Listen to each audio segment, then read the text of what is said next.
रहमान अस्सलाम वालेकुम नाज़रीन, आप देख रहे हैं वासिफ़ अली का ऑफिशियल यूट्यूब चैनल। नाज़रीन, कल यूट्यूब पे एक वीडियो अपलोड हुआ 27 फरवरी 2019 पार्ट 2 डिफेंस डिटेक्टिव चैनल का नाम था, ठीक है। और ये इंडिया का डिफेंस चैनल है।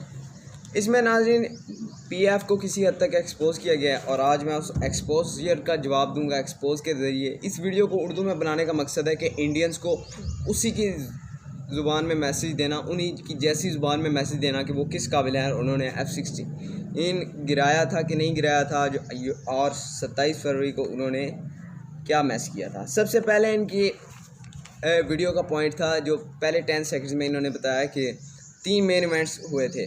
पहला था PF attack, of course PF ने जो रिस्पांस दिया था इंडियाज़ अनकॉल्ड एग्रेशन के ऊपर। दूसरा था MiG-21 डाउन, जो सबने देखा, विंग कमांडर अभिनंदन हमारे पास आए, हमने चाय पानी पिलाया। तीसरा पॉइंट था the Downing of F-16। Sir पहले मैं बात ये कहूँगा, US defence analyst, US officials ने हमारे फिज़िकली F-16 काउंट किए हैं। 76 के 76 हमारी इन्वेंटोरी में पूरे हैं। फिर आप ये कैसे इनकार कर सकते हैं कि आपका F-16 गिरा है, ठीक है।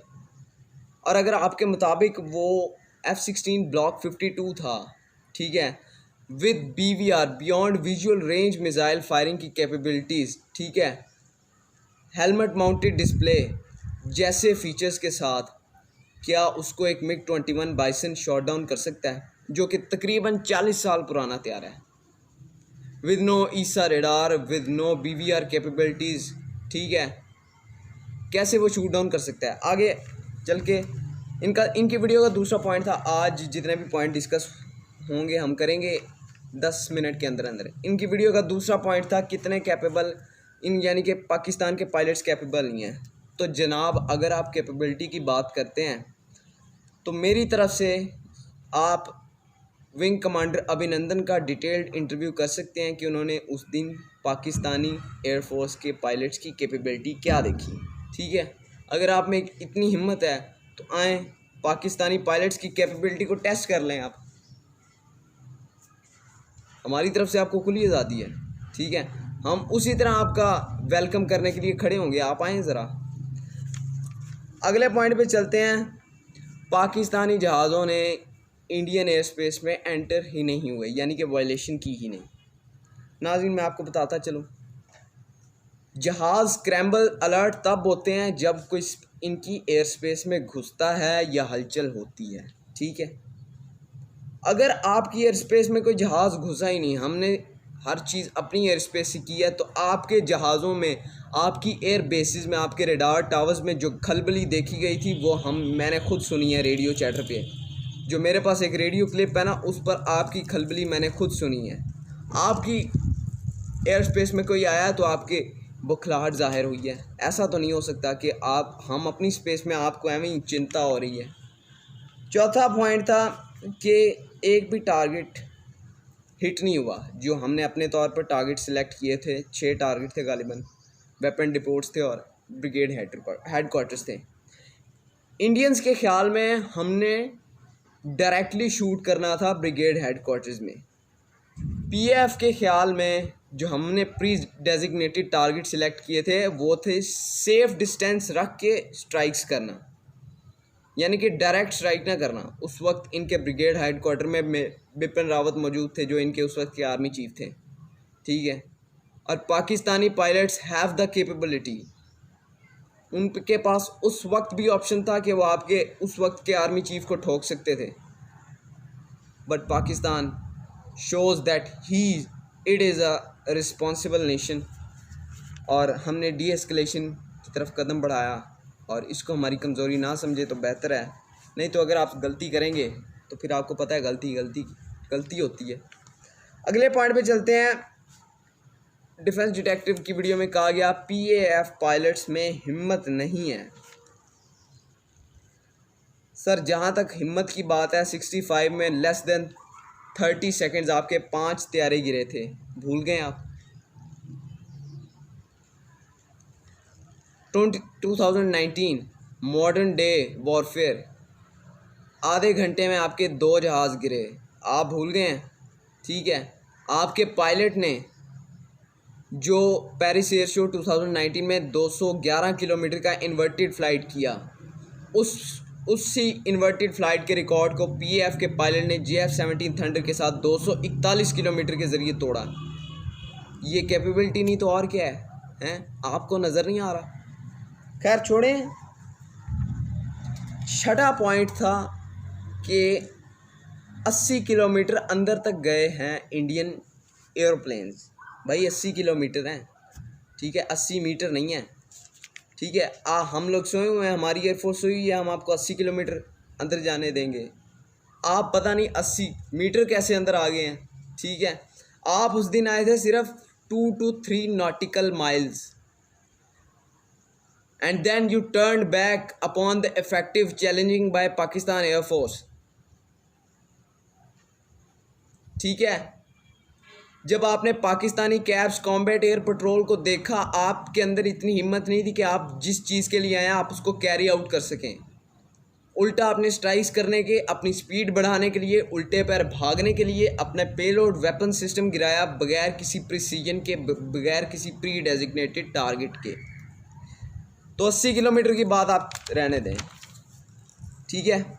सातवां इनका पॉइंट था कि सो कॉल्ड जैश मोहम्मद के इन्होंने 350 दहशतगर्द मारे हैं। बजाय आप हमें बताने के, हमारे निशानदही करने के कि आपकी सरहद में जैश मोहम्मद के ठिकाने हैं, तो आप इनको तबाह कर दें। आप हमारी सरहद में घुस के बगैर हमसे पूछे कर रहे हैं, तो फिर आपको ये पता होना चाहिए किसी दूसरी, और वो भी न्यूक्लियर आर्म्ड कंट्री की सरहद में घुस के स्ट्राइक करना is an act of war.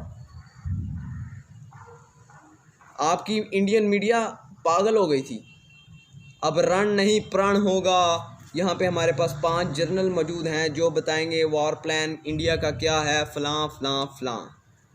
Pakistan responded, ठीक है, विद फुल कामनेस हमने रिस्पॉन्स किया आपको, और पूरी दुनिया के डिफेंस एक्सपर्ट्स को बताया है कि Pakistani air force, Pakistani armed forces किस काबिल हैं और वो क्या कर सकते हैं, उनकी फायर पावर क्या है। द 8th पॉइंट था Pakistani F-16 was shot down. दोस्तों सर मैं आपको बताता चलो, उस वक्त MiG-21 पर 4 मिसाइल्स लगे हुए थे। 2 थे R-77 और R-73, ठीक है। आपके मुताबिक उन्होंने हिट किया अभिनंदन ने R-73 से, ठीक है। फ़र्स्ट ऑफ़ ऑल वो चारों की चारों मिसाइल पाकिस्तान आर्मी ने उसके रैकेज से रिकवर कर ली हैं और वो हमारे पास केप्ट हैं। आप कभी भी आके, आपका नुमाइंदा, इंटरनेशनल कम्युनिटी का बंदा, कोई भी आके उन्हें देख सकता है। सेकंड थिंग, आप जिस R-73 की बात कर रहे हैं वो अपने हार्ड पॉइंट से निकला ही नहीं। यार पहले बात ही ख़त्म हो गई जब हमने 4 के 4 मिसाइल पकड़ लिए आपके। आपको तस्वीर दिखाते हैं हम, जो आपको चाहिए हम प्रोवाइड करेंगे, पाकिस्तान एयरफोर्स प्रोवाइड करेगी, ठीक है।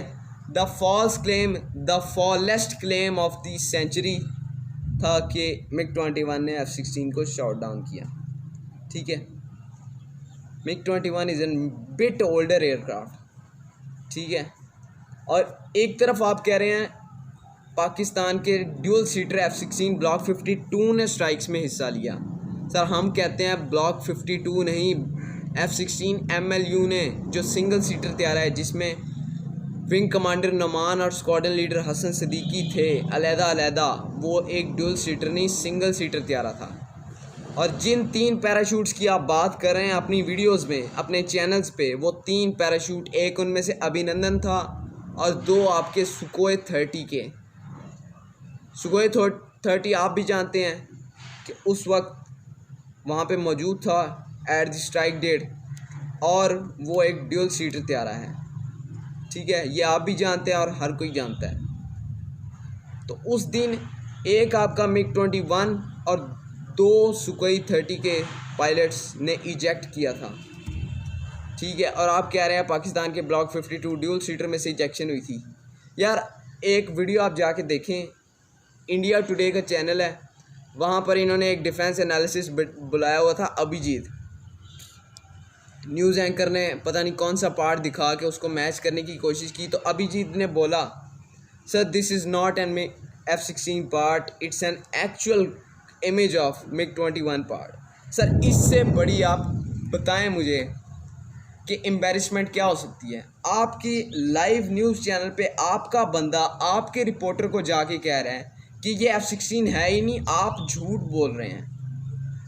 तो वो जो 10-15 लाख लोग आपको देख रहे हैं उनके पे क्या इंप्रेशन जाएगा। फिर आपका जो बिगेस्ट एलाय है वो एक ऑफिशियल स्टेटमेंट देता है कि F-16 पाकिस्तान की इन्वेंटरी में 76 के 76 पूरे हैं। आप फिर भी नहीं मानते, ठीक है। आपका जो प्री मैच्योर जो मकसद है वो है अपनी जो एम्बैरेसमेंट को बचाना या अपनी जो आपकी इज़्ज़त थोड़ी बहुत रह गई है उसको बचाना, ठीक है। पाकिस्तान ने पूरा पोल, पाकिस्तान की मीडिया ने, इंटरनेशनल मीडिया ने इंडियन एयरफोर्स का जो पूरा पोल खोल के रख दिया पूरी दुनिया के सामने, ठीक है। नाज़रीन ये था पार्ट 1, अगले पॉइंट्स हम पार्ट 2 में डिस्कस करेंगे। तब तक के लिए इजाज़त दीजिए। इस चैनल को ज़रूर सब्सक्राइब करें, लाइक करें, शेयर करें और मुझे ज़रूर बताएं कि मैं अगली वीडियोस पंजाबी में कंटिन्यू करूं या स्विच टू उर्दू कर लूं। अपना ख्याल रखिए। अब तक के लिए इतना ही। पाकिस्तान जिंदाबाद, अल्लाह हाफिज़। सॉरी सल्यूट करना भूल गया। पाकिस्तान जिंदाबाद।